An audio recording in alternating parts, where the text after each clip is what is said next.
Olá, sejam todos muito bem-vindos a mais um Meninos Eu Vi. Muito prazer para quem está chegando agora, eu sou o Rodrigo James, criador, roteirista e apresentador deste podcast sobre cinema e séries e tudo mais que o audiovisual mundial nos oferece todos os dias e que a gente não tem tempo de consumir nem 1%. O Meninos Eu Vi tem episódios inéditos todas as semanas, com críticas e dicas do que assistir e de como estas obras interferem nas nossas vidas. Sigam esse podcast nos principais agregadores do mercado: Spotify, Apple, Deezer, Amazon, YouTube, e marquem para vocês serem avisados dos novos episódios. Curtam, comentem, compartilhem, espalhem a palavra desse podcast com os amigos. Para vocês falarem comigo, usem a caixa de comentários aí do Spotify ou me mandem uma mensagem diretamente através do site da minha produtora, o cotonizio.com.br, através das minhas social medias, @Rodrigo James no Threads, no Instagram, no Blue Sky e no X, quando ele voltar. E também mandem um comentário através do YouTube. Coloque um comentário aí no YouTube se você estiver ouvindo esse episódio pelo YouTube. Por fim, eu tenho que reforçar o convite para você seguir a minha newsletter chamada Mala, com notícias, críticas e uma curadoria de cultura pop e entretenimento que eu solto todas as sextas-feiras para os e-mails cadastrados. Para acessar e se cadastrar, vá até o malanewsletter.substack.com ou acesse aí as minhas redes que tem todos os links lá. Hoje vamos falar de uma série. É Cidade de Deus, A Luta Não Para. Nos últimos 20 e poucos anos, eu saí da favela, mas a favela não saiu de mim. Calma, gente, calma. Imprensa! Avisa pra geral que o grande Buscapé tá de volta, hein? Pô, já te falei mó tempo que na Buscapé, o Wilson. Ah, não mete essa, Buscapé. Vem de Buscapé. E de lá pra cá, o bicho pegou no Rio de Janeiro.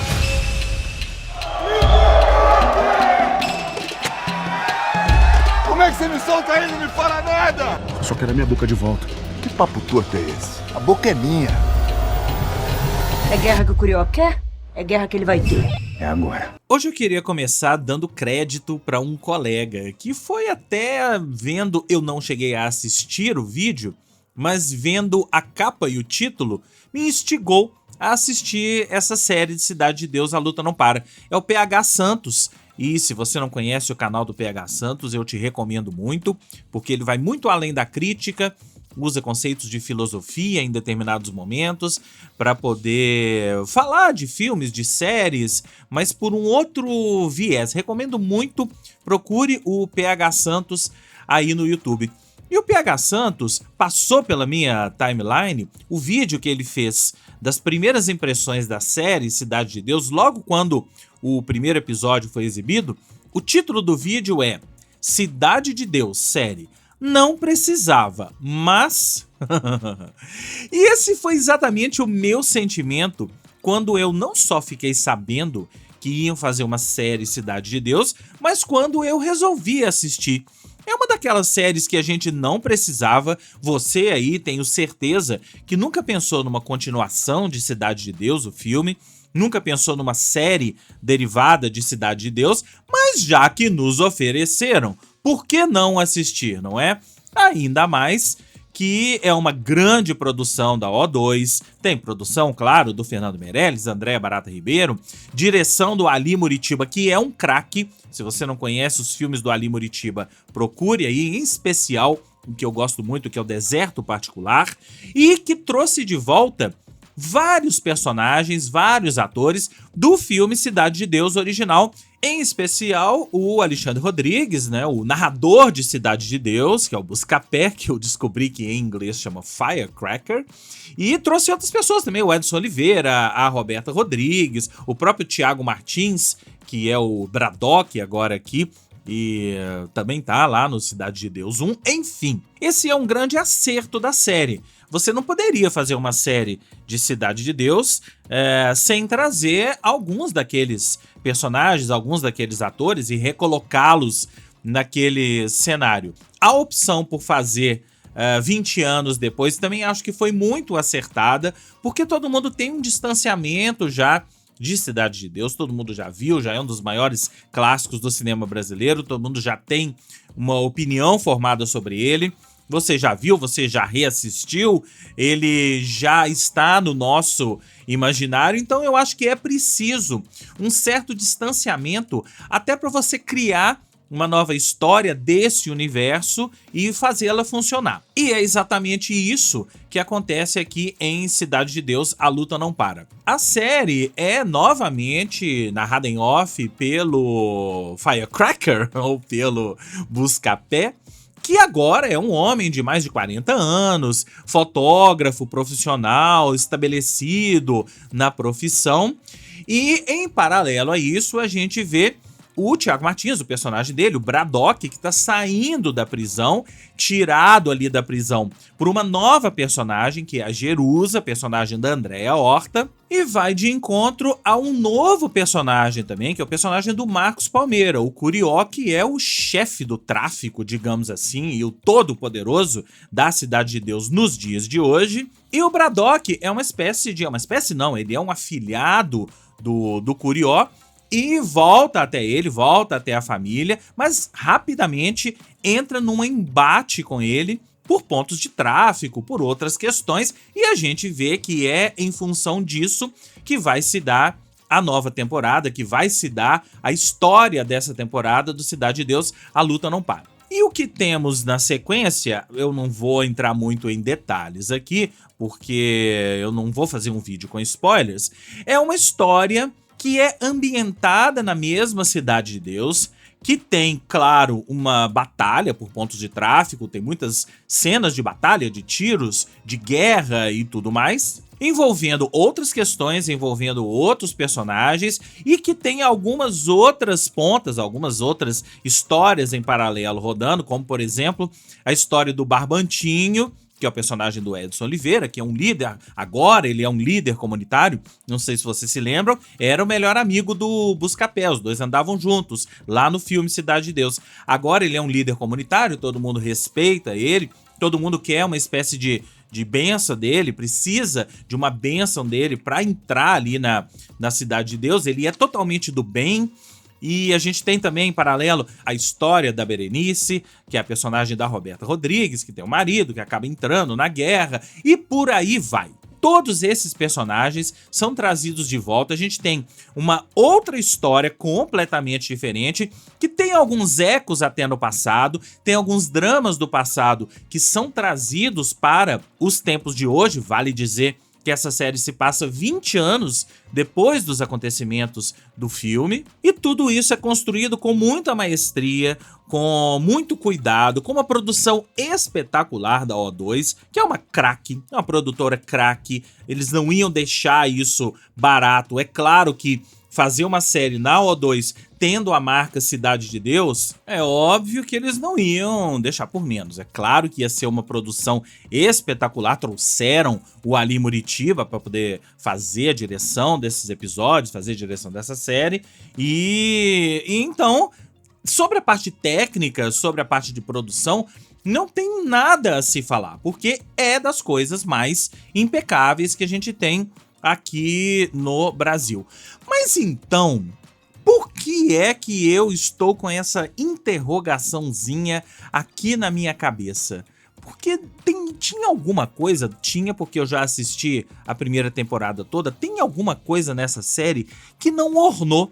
E eu demorei alguns dias para poder entender o que não tinha ornado, até poder vir aqui gravar esse episódio para vocês. Eu me lembro muito bem quando eu assisti o filme Cidade de Deus. Isso foi em 2002, eu lembro que eu estava em férias, acabei indo numa sessão para imprensa, numa cabine de imprensa, de manhã cedo, com a presença, era uma cabine de imprensa / pré-estreia, porque tinha a presença do próprio Fernando Meirelles. Eu assisti a Cidade de Deus sem saber muito o que encontrar. Era um filme brasileiro que falava de tráfico, que falava de violência, e fui assim para assistir esse filme. Saí do filme completamente embasbacado, completamente absurdado com tudo aquilo que eu tinha visto. E eu me lembro que quando eu saí da sala, a primeira pessoa que eu vi foi o próprio Fernando Meirelles. E eu cheguei para ele e falei: Fernando, parabéns!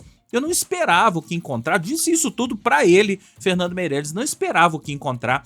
E depois teve um bate-papo com ele, em que ele deu alguns detalhes da produção, como é que tinha feito, falou sobre os atores que a gente não conhecia até então, né? A grande maioria dos atores ali a gente não conhecia, era novidade. Falou do processo de escolha dos atores, a Katia Lund também estava nesse bate-papo e falou tudo sobre a escolha dos atores. O Fernando falou um pouco sobre a produção, a história, enfim. O que sempre me atraiu em Cidade de Deus é que, apesar de ser uma grande produção, e em 2002, 2001, quando o filme foi feito, o Fernando Meirelles já era um craque da direção. A gente tem que lembrar que ele tem todo um passado aí de filmes de publicidade, já tinha feito Domésticas, por exemplo, que é um longa que eu adoro. Então sim, existiu um apuro técnico, mas dentro desse apuro técnico, uma das coisas que sempre me atraiu para o filme foi uma espécie de sujeira, uma linguagem meio suja, uma câmera na mão, um tom meio documental. E esse tom documental, ele é corroborado pelo fato de a grande maioria dos atores, todos os atores principais, com exceção do Seu Jorge e do Matheus Nastergalli, que naquela época eram os dois atores conhecidos do filme, mas o fato é que os protagonistas de Cidade de Deus eram atores desconhecidos, o Alexandre Rodrigues, o Firmino e todos os outros que a gente se lembra que entraram no nosso imaginário. Então isso meio que conferia um tom documental à Cidade de Deus. A gente estava vendo aquela história com aqueles atores que a gente não conhecia, a gente imaginava que aquilo poderia ser realidade. Dava um ar verossímil a história, dava um ar de ineditismo, dava um ar de eu não conheço isso, eu não conheço esse universo, é uma ficção, mas poderia ser um documentário. Aqueles atores poderiam ser as pessoas reais. E some-se a isso o estilo Fernando Meirelles, que hoje a gente conhece, mas na época era uma coisa meio inédita. Aquela história da câmera na mão, correndo pelos corredores da favela e aquela própria cena final com a galinha e a cena girando em torno do Buscapé. Aliás, aquela cena da galinha tem uma história ótima, que o Steven Spielberg perguntou pro Fernando Meirelles que equipamento, como que ele fez aquela cena da galinha, e o Fernando Meirelles respondeu que foi câmera na mão e o Spielberg nem acreditou. Enfim, isso é só um parênteses. Mas então tudo isso elevou Cidade de Deus a um outro patamar. Além de ser um grande filme, contar uma grande saga, tinha todas essas características que colocavam o filme em outro plano. Qual que é a história aqui dessa série? Agora a gente conhece os atores. Então todos os atores que eram inéditos, que eram novos lá no filme, agora já são conhecidos. Alguns seguiram carreira, alguns não seguiram carreira, mas são conhecidos. O Alexandre Rodrigues, a Roberta Rodrigues, o Thiago Martins e por aí vai. Então não tem mais esse ar de ineditismo. A direção do Ali Muritiba é super correta. Ele até incorpora algumas coisas da câmera na mão do Fernando Meirelles, mas ele traz pro seu universo e eu acho que isso é super acertado. A inclusão de novos personagens com caras conhecidas, em especial o Marcos Palmeira e a Andréa Horta, é um artifício que já tinha sido utilizado lá no Cidade de Deus. A gente teve o Matheus Nastergalli e o Seu Jorge, eu já disse, que eram exatamente isso, as caras conhecidas, de certa forma para chancelar o que estava sendo feito ali, ou até para atrair um certo público para o filme, que ia ver um filme com Seu Jorge, com o Matheus Nastergalli. Agora a gente tem o Marcos Palmeira. Mas eu acho que aqui funcionou menos do que lá atrás. O próprio Seu Jorge e o Matheus Nastergalli eram atores muito bem escolhidos para aquele papel. Não estou dizendo que o Marcos Palmeira ou a Andréa Horta não são bons atores, muito pelo contrário. Eles são ótimos e estão muito bem aqui nesse papel. Mas sabe aquela história de são caras conhecidas demais? Estão aí o tempo todo na telinha. O Marcos Palmeira, então, ele tá num momento que ele protagonizou 2 novelas agora na Globo, então ele tá com uma imagem over. Então você sair de 2 novelas na Globo e entrar numa série com o Marcos Palmeira fica um pouco over. Eu acho que essas coisas, claro que é difícil para uma série casar a agenda com a agenda do ator, com a agenda da Globo. Isso não se faz comumente, então é um risco que se corre. Às vezes, do ator tá com 2 produções no ar, isso já aconteceu. Mas o fato é que ver o Marcos Palmeira ali me incomodou um pouco, exatamente pelo fato de ser o Marcos Palmeira. Eu teria colocado um ator menos conhecido. Mas no fundo, o que eu queria dizer é que essa série funcionou um pouco menos pra mim porque ela é limpinha demais. Tudo que eu disse positivamente do filme Cidade de Deus, aqui eles utilizam o mesmo artifício, mas acaba ficando muito limpinho. Lá existia o mesmo apuro, uma direção espetacular, atores espetaculares, mas o filme era sujo. Ele tinha uma cara de sujo documental. Aqui não tem nada dessa cara. Aqui é uma grande produção, com ótimos atores, com uma produção realmente grandiosa. A gente vê que foi gasto muito dinheiro, e tem dinheiro da Warner, tem dinheiro da própria O2, tem dinheiro de muita gente da HBO para fazer isso funcionar. E a série já está renovada para uma segunda temporada, mas o fato de ser isso tudo, de ser grandioso, de ser essa série grandiosa com todos esses elementos que eu falei, acabou diminuindo um pouco para mim. O grande problema dessa série é que a gente compara com o filme. Se essa série existisse sem o filme, seria espetacular. Se a gente nunca tivesse visto Cidade de Deus, seria uma série espetacular que ia trazer a gente para um universo que a gente provavelmente não teria tido contato até então.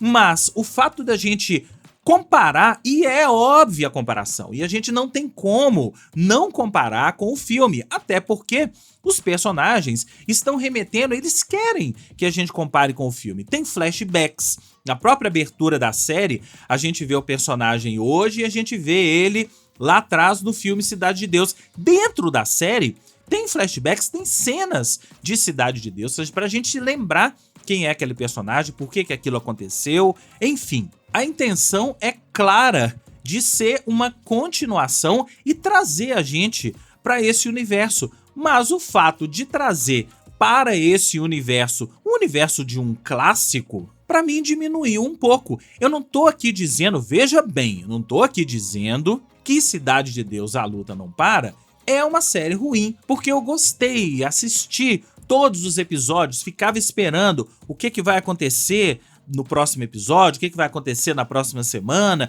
ficava ali esperando domingo à noite na HBO. Se você é do tipo que ainda assiste TV, ainda tem HBO em casa, eu ficava ali esperando no domingo à noite na HBO para poder assistir aos episódios. Mas o fato é que quando eu terminei e olhei para trás, principalmente olhando para trás para a série e para muito atrás o filme, ficou um pouco diminuído. Eu acho que no final das contas, se eu voltar à pergunta feita pelo PH Santos, que eu mencionei no início do episódio, eu não precisava, mas a minha resposta é, eu não precisava, mas já que entregaram, eu assisti e eu não fiquei lá tão satisfeito. Eu vou dar 3,5 estrelas para essa série, em função disso tudo que eu falei. Se não existisse o filme Cidade de Deus, talvez essa série ganhasse um 4, um 4,5, alguma coisa assim.